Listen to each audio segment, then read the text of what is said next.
Iuic and the Willie Lynch hoax.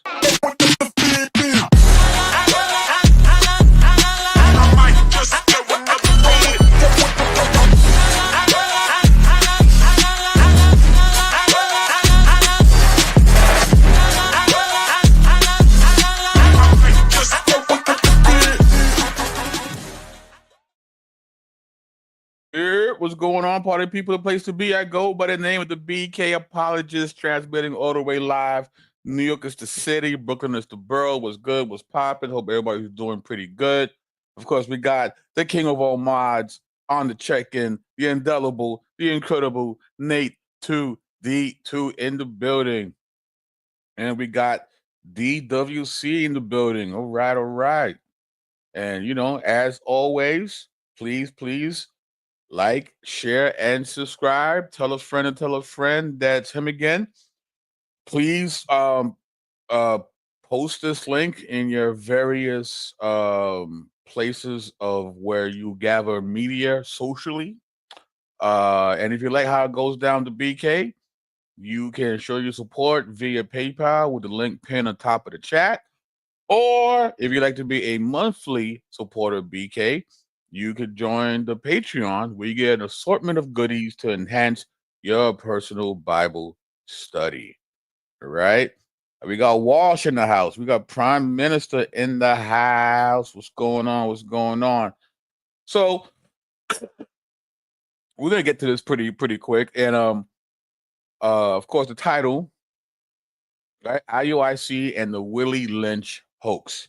Now, if you spend any time, just looking up some of the stuff that Iuic uses as proof text for their belief system, if you check out their evidence, most times, if not almost every time, it proves to be faulty.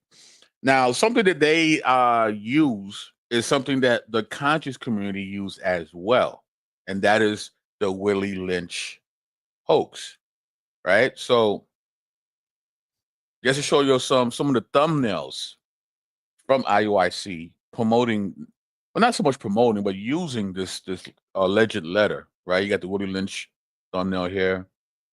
Got 15 minutes with a Captain Willie Lynch, the product of sinners, right? And of course, the effects of Willie Lynch. All right, so the infamous Willie Lynch letter alive today. So throughout the years, Iuic has come back again and again and referenced this particular letter. And we're going to see if there's any validity to this letter. So we're going to look at this person who is goes by the name of Manu Apim, is an historian and primary researcher specializing in African and African American history and culture. He earned a Master's of Arts degree in History and African American Studies from Morgan State University in 1989. And the title of his article here is Death of the Willie Lynch Speech. So the Willie Lynch speech is not mentioned in any 18th or 19th century slave masters or anti-slavery activists. There is a large body of written materials from the slavery era, yet there is not one reference to a Willie Lynch speech given in 1712. This is very curious because both free and enslaved African Americans wrote and spoke about the tactics and practices of white slave masters. Frederick Douglass, Nat Turner, Oloda Equiano, David Walker, Maria Stewart, Martin Delaney, Henry Highland Garnett, Richard Allen, Absalom Jones, Francis Harper, William Wells Brown, and Robert Purvis were African Americans who initiated various efforts to rise up against the slave system. Yet none cited the alleged Lynch speech, right? Something that was used to help train and condition slaves. You would think that those who oppose slavery would make mention of this, and they did not. Also, there is not a single reference to the Lynch speech by any white abolitionists, including John Brown, William Lloyd Garrison, and Wendell Phillips. Similarly, there has been no evidence found of slave masters or pro-slavery advocates referring to not to mention utilizing the specific divide and rule information given in the Lynch speech. So not only did those who are against slavery, like the abolitionists, they never referenced it. The actual slave masters and the people who are pro-slavery never mention it either. No one's talking about this letter. So how does letter really exist if it had such a heavy influence in how you are to deal with your slaves? How is it that nobody's referencing or quoting this? Right? Likewise, none of the most credible historians on the enslavement of African Americans have ever mentioned the Lynch speech in any of their writings. A reference to the Lynch speech and his alleged divide and rule tactics are completely missing in the works of Benjamin Quarles, John Hope Franklin, John Henry Clark, right? John Henry Clark, a pillar in the conscious community, never references this. And if anybody would have referenced this, it would have been John Henry Clark. He doesn't reference it. W.E.B. Du Bois, Herbert Abaca, Kenneth Stamp, John Blessingame, Rosalind Terborg Penn, Darlene Clark Hine, and Laurent Bennett. These authors have studied the details and dynamics of Black social life and relations during slavery, as well as the machinery of control by the slave masters, yet none made a single reference to a Lynch speech. Since the Willie Lynch speech was not mentioned by any slave masters, pro-slavery advocates, abolitionists, and hold on for a minute, guys. One second.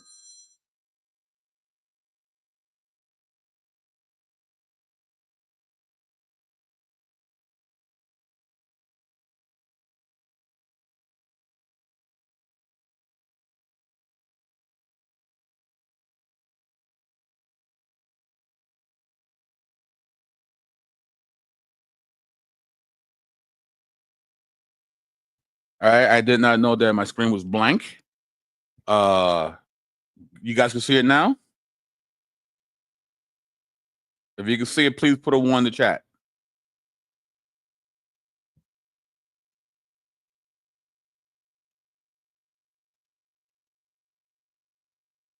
Hello. So we good now? Okay, cool. All right, thank you guys. Thank you. So, okay. We missed everything from the beginning. You're kidding. Oh boy. That is weird. I don't go through it again. We missed everything. All right, let's take it from the top, I guess. Um so again, since you guys didn't see it, um let's go for it. Let's show the thumbnails. Well, here's the right. Here's the first slide I mentioned. Okay, here's the second one. All right. And okay, so all right, so let me start here. So, oh really? Everybody's been having their problems with YouTube. Wow. I didn't know that. Okay. That's interesting. Okay, well, let's keep it moving. Likewise, none of the most credible historians on the enslavement of African Americans have ever mentioned the Lynch speech in any of their writings. A reference to the Lynch speech and its alleged divide and rule tactics are completely missing in the works of Benjamin Quarles, John Hope Franklin, John Henry Clark, William E.B. Du Bois, Herbert Apica, Kenneth Stamp, John Blessingame, Rosalind Terborg, Penn, Darlene Clark Hine, and Laurent Bennett. These authors have studied the detail and dynamics of Black social life and relations during slavery, as well as the machinery of control by the slave masters. Yet none made a single reference to a Lynch speech. Since the Willie Lynch speech was not mentioned by any slave master, pro-slavery advocates, abolitionists, or historians studying the slavery era, the question, of course, is when did it appear, right? The first reference to the Willie Lynch speech was in a late 1993, right? Late 1993. Online listing of sources posted by Ann Taylor, who was then the reference librarian at the University of Missouri at St. Louis. She posted 10 sources to the UMSL library database, and the Lynch speech was the last item in the listing. Taylor, in her 1995 email exchanges with the late Dr. William Pearson, professor of history, Fisk University, and others interested in the origin of the Lynch speech, indicated that she kept the source from where she received the speech anonymous upon request because he was unable to establish the authenticity of the document. On October 31st, 1995, Taylor wrote, quote, "Enough butt covering. Now it's time to talk about where I got it. The publisher who gave me this speech wanted to remain anonymous, but he couldn't trace it either, and until now, I've honored his wishes. It was printed in a local, widely distributed free publication called the St. Louis Black Pages, 9th Anniversary Edition, 1994, page 8. The Lynch speech was popularized at the, well, before I continue, so we still good? Everybody's all right? All right, cool. All right. The Lynch speech was popularized at the Million Man March held in Washington, D.C. on October 16th, 1995, when it was referenced to by Minister Louis Farrakhan. He stated, "We, as a people who have been fractured, divided, and destroyed because of our division, now must move toward a perfect union. Let's look at a speech delivered by a white slaveholder on the banks of the James River in 1712. Listen to what he said. He said, 'In my bag, I have a foolproof method of controlling black slaves. I guarantee every one of you, if installed correctly, it will control the slaves for at least 300 years.' So spoke Willie Lynch 283 years ago." The 1995 Million Man March was broadcast live on C-SPAN television, and thus millions of people throughout the U.S. and the whole world heard about the alleged Willie Lynch speech for the first time. Now, 10 years later, the speech has become extremely popular, although many historians and critical thinkers question this strange and unique document from the outset. And here's one of the major reasons why they question this. All right. So, 20th century terms in Lynch speech. There are a number of terms in the alleged 1712 Lynch speech that are undoubtedly anachronisms. Man, I can't speak at all today. I.e., words that are out of their proper historical time period. Here are a few of the words in the speech that were not used until the 20th century. Lynch speech, quote, "In my bag here, I have a foolproof method for controlling your black slaves." Anachronisms, foolproof, and black with an uppercase B to refer to people of African descent are of 20th century origin. Capitalizing black did not become a standard form of writing until the late 1960s. Lynch speech, "The black slave, after receiving this indoctrination, shall carry on and will become self-refueling and self-generating for hundreds of years." Anachronism, refueling, is a 20th century term, which refers to transportation. Lynch never thanked the specific hosts of his speech. He only thanked, quote, "the gentlemen of the colony of Virginia for bringing me here. Here, he is rude and shows a lack of etiquette." Also, no specific location of the speech was stated, only that he was speaking on the bank of the James River. Lynch claims that on his journey to give the speech, he saw a dead slave hanging from a tree. This is highly unlikely because lynching African Americans from trees did not become common until the late 19th century. Also, Lynch claims that his method of control will work for at least 300 years. First, it has gone unnoticed that the modern writer of the speech wrote 300 twice. 300 years, which makes no grammatical sense. It should be 300 years or 300 years, right? Written out. Second, the arbitrary choice of 300 years is interesting because it happens to conveniently bring us to the present time. Lynch claims that this method of control will not work throughout the South. This statement clearly shows the modern writer's historical ignorance. In 1712, there was no region in the current day U.S. identified as the quote South. The geographical region of the South did not become distinct until a century after the alleged speech, before the American Revolutionary War versus Britain.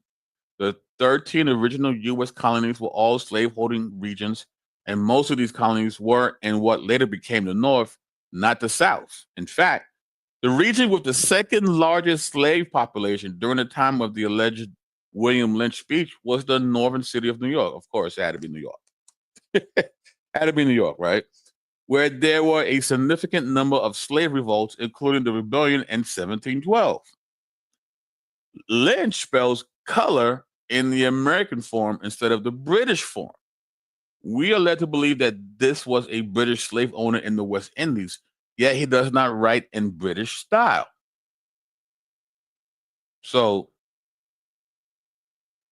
yeah, so let me stop sharing here. And so there you have it. You know, it is not an actual letter, right? We know because of how it was written, the grammar. He doesn't use a British grammar, though he is purports to be a British slave owner slash trainer, right? The anachronisms, you know, using terms like foolproof and refueling, these things didn't occur until the 20th century. So there's a lot of problems here to say that this is an authentic letter. But look how far-reaching this letter has been. Farrakhan, and probably one of his biggest speeches he's ever done in his career, utilizes a letter that is not real.